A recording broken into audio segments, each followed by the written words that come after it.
Here's how I go from a sketch to a finished piece. I kick off the process with a rough sketch, starting by drawing in a rough layout and the letters, and then further refining the letter forms. Towards the end of the sketching phase, I make a few adjustments to balance out the composition. Then I trace over the refined sketch again, so it's cleaner and easier to work with within the next step.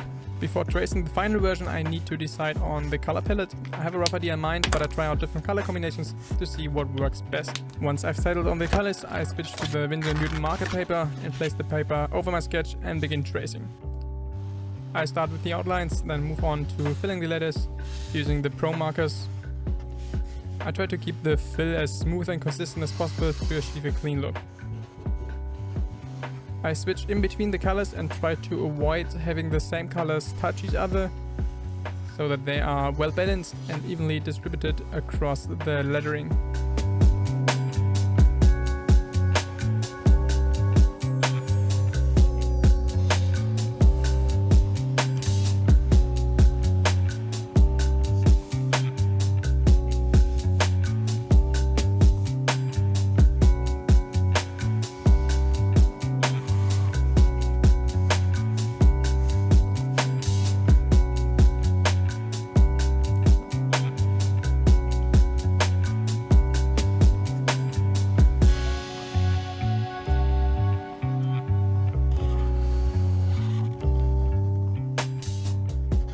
When the base colors are all done, I go back over each letter with the same color to add shadows to them.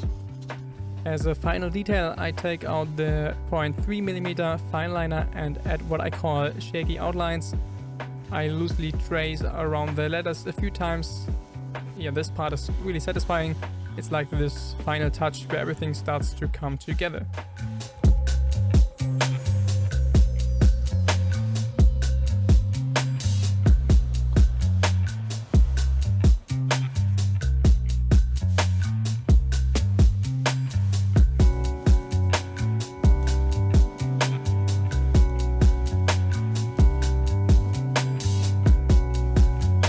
And yeah, that's it.